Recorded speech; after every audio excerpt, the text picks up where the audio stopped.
Welcome back to this course module in paleoclimate. In the first module, we looked at the rationale of understanding paleoclimate. And in the second one, we looked at some of the techniques that we use to understand or reconstruct past climate. And in this third module, I'll be talking a little detail about a few of those techniques that we use to reconstruct past climate. That is stable isotopes and the elemental ratios of the foraminifera. Now let's look at what is a stable isotope. Isotopes, as the name suggests, iso and topos, it's the meaning that they occupy the same place in the periodic table. What we mean by the same place is that they have the same atomic number and a different mass number. Let's take an example of the oxygen isotope. Oxygen has got 8 electrons, so it has got 8 protons as well, but the number of the neutrons changes in different isotopes of oxygen. O16, which has both same number of electrons and the protons and neutrons, that is 888, has got abundance of 99.76%. It's the most abundant isotope of oxygen. Another isotope of oxygen, that is O17, has got an additional neutron, as you can see over here. Instead of having only 8, it has got 9. That's why the mass number is O17. And it's almost 0.035% of the total oxygen isotopes. The third isotope of oxygen, for example, is the O18, which has got 2 additional neutrons extra than the O16, and that's why it's called O18, and its abundance is 0.2%. The way we have to look at the isotopic ratios is what are the factors which control the fractionation of different isotopes of any element. Here we are looking at the example of the oxygen isotope. So looking at the factors that affect the fractionation of the isotopes, it's the maximum decrease in the free energy of the system. Any process that leads to the maximum decrease in the free energy will lead to the fractionation of the isotopes in that direction. Now, the way it happens that the total energy can be defined with several of the different types of energy. There is molecular energy that includes the translational energy. It also includes vibrational energy. It also includes rotational energy and electronic energy. But at a given temperature and the other parameters that we routinely see on Earth, the most important of these energies is the vibrational energy. That comes into picture when we are discussing the isotopic fractionation or fractionation of different isotopes of any element.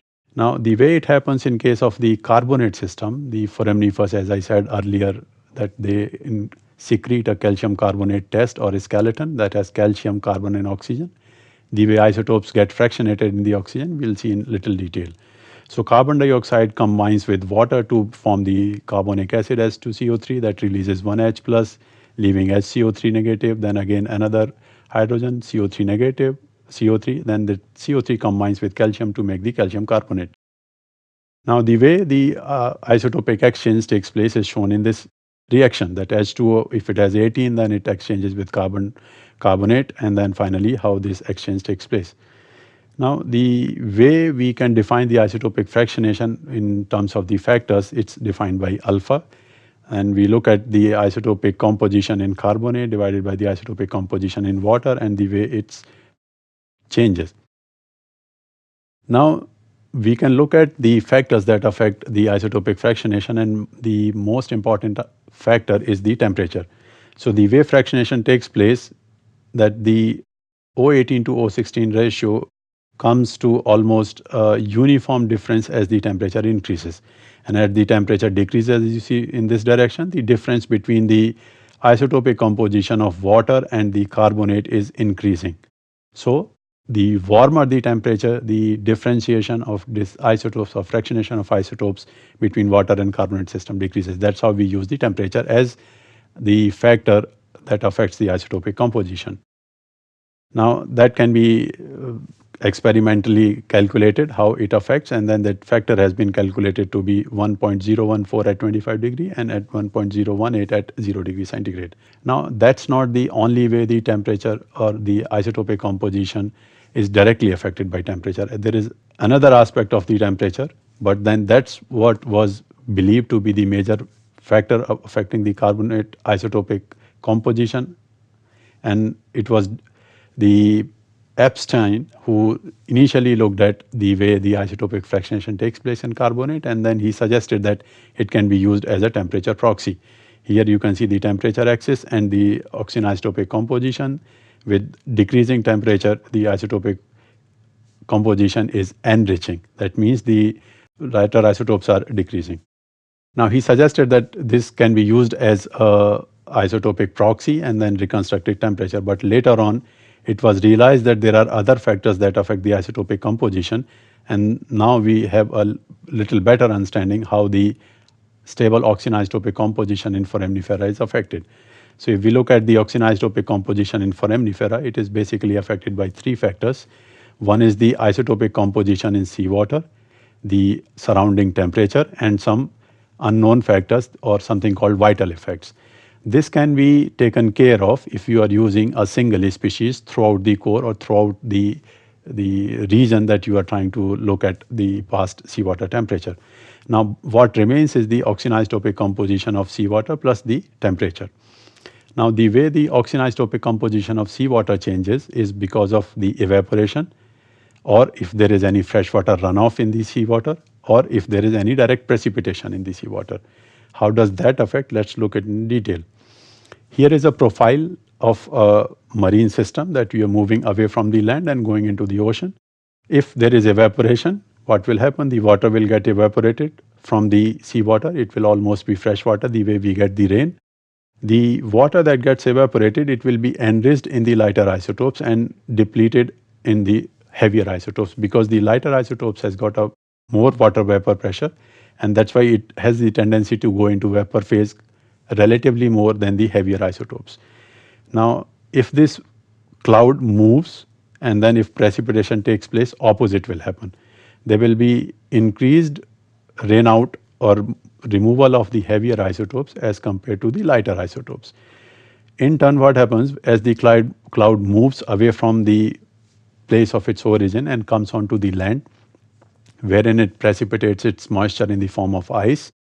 The ice gets enriched in the lighter isotopes and the seawater gets enriched in the heavier isotopes. That's how it affects.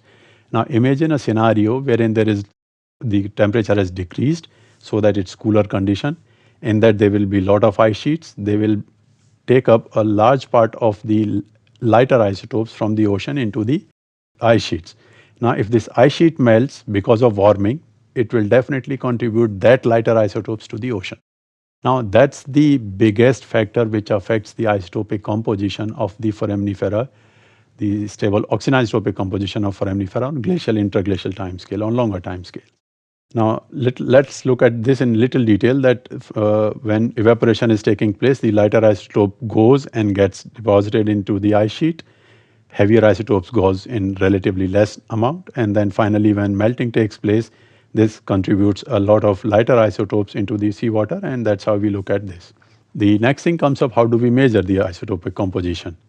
We usually use a isotopic ratio mass spectrometer that makes use of the property of the charge to mass ratio of any particle, and when it is moved into a curved path, there comes a phase difference and the amount can be detected into a detector. So isotopic ratio mass spectrometer can be used to measure the isotopic composition. How do we denote it? The isotopic composition, oxygen isotopic composition, is denoted as delta O18.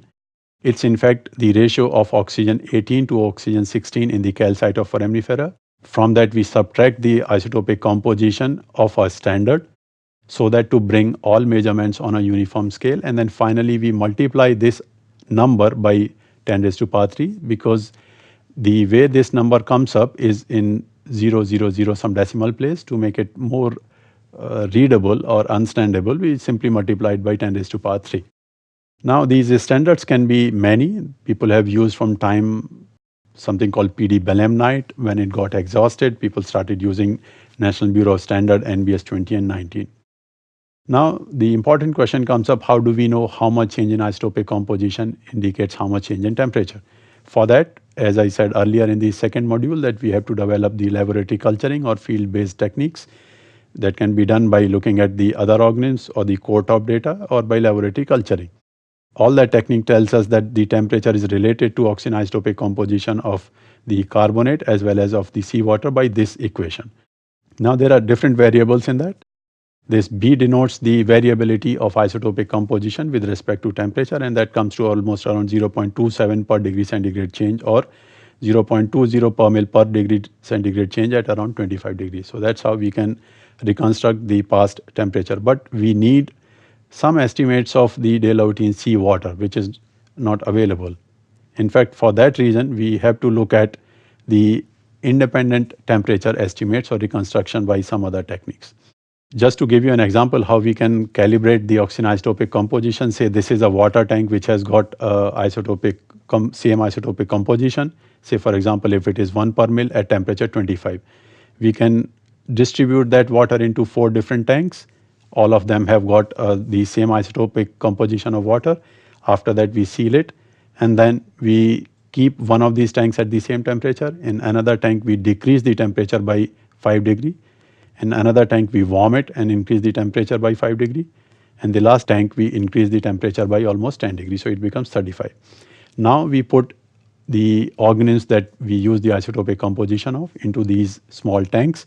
We grow them, and after they have grown, we analyze their isotopic composition. Now we know that rest all parameters are same except temperature. So any variability in the isotopic composition reflects the variability because of temperature. It's quite simple afterwards, that we can simply plot a regression equation between the isotopic composition of the organism and the temperature at which it has grown, and then we get this relationship. That's how we calibrate these proxies.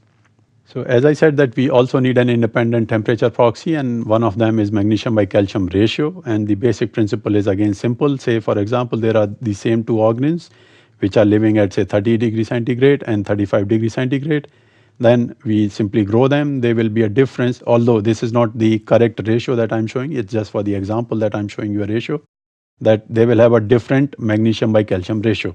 And the way it is related is that the substitution of calcium by magnesium is an endothermic process. That means if the energy is more, when we say energy is more, when the system is warmer in case of seawater, then there will be more replacement of calcium by magnesium, so that the magnesium by calcium ratio will increase. So higher the magnesium by calcium ratio, higher is the temperature. That's how people have looked at it, although there are other factors also which affect the magnesium by calcium ratio. For example, pH affects it. To some extent, people have also looked at the salinity effect on the magnesium by calcium ratio. But then ultimately it is realized that the salinity has only 4% change per unit salinity decrease. pH has got almost 6% change per 0.1 pH unit decrease. But the temperature has got almost 10% change in magnesium by calcium ratio per degree centigrade change in the temperature. And this increase is exponential. That's why magnesium by calcium ratio of foraminifera is a very good indicator of the past seawater temperature. Now, a few things that one should remember when one is using the magnesium by calcium ratio, that it is species specific, means that the dependence of the magnesium by calcium and temperature changes from species to species. The dissolution of the foraminiferal shells that you are using affects the magnesium by calcium ratio. So one should be very careful to pick up the properly preserved specimens.